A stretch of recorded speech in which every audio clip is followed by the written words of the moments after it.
Well, Trinity, death is always going to be uncomfortable for everyone. To lose someone of value or significance to someone, it is just an impact when someone passes. So, but in my arena of experience, the greatest joy or greatest assistance you can give someone is just words of encouragement, which could be through prayer, through a hug, um, through, how should I say, church involvement, community involvement, but most importantly, if there's family. That's the greatest gift on earth, is to have family that can support one another in that encounter of death. So I just really try to help people to go to the avenues that they're comfortable in. But if they're already in them, they're very apparent. If they're not, I can give guidance. Okay. So, I know about other kids who had my age who have passed away. Mm-hmm. So, what are other ways to cope Well, I think for young people, writing, praying, balloon releases. For instance, a family young lady wrote a letter to her grandfather, and she wanted me to place it in the casket. That was a message that she wanted to leave with her grandfather. Those examples of doing something, writing something, are important. So there's really no pigeonhole for doing everything one way. Everyone grieves their own way. But if anyone needs any assistance in that process, my goal is to direct them to that source. Hopefully there's family. If there's no family, hopefully there's a church. If there's no church, I always direct people to the Lord. But if those things aren't there, hopefully someone in the community at large can be of assistance to someone. The worst case scenario is when people are really going through severe struggles. Then there's grief counselors. Those people are led and trained to help in such a deep separation of loss and pain. Okay. So, Papa, you have 5 children. Yes, I do. Did anyone ever ask you to come to school for a career day? Oh, sure.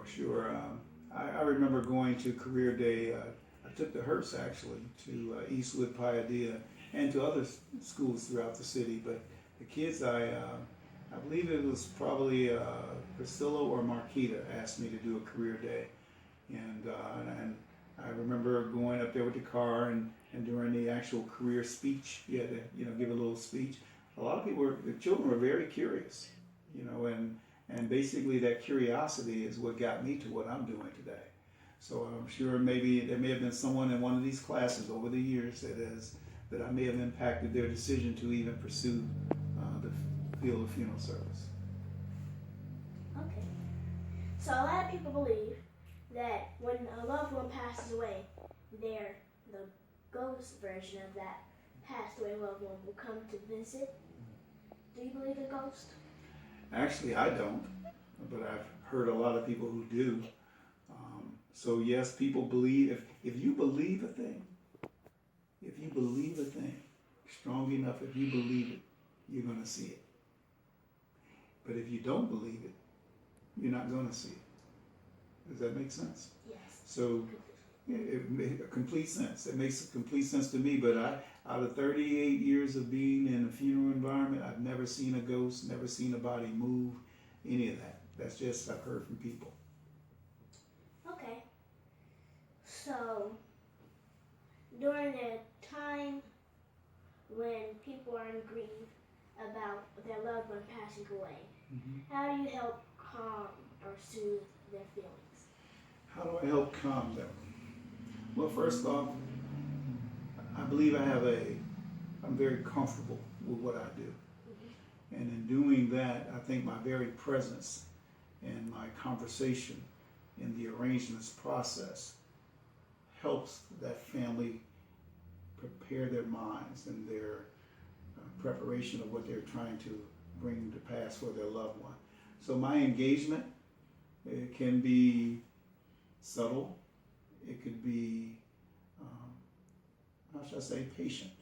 But the most important thing I do is to find out as much about the person who has lived and engage the people that I'm with to make them feel comfortable. It's just dialogue. It's just a matter of getting to know people. And in getting to know people, I believe that gives them a sense of feeling that you are concerned. And it's sincere. It really is.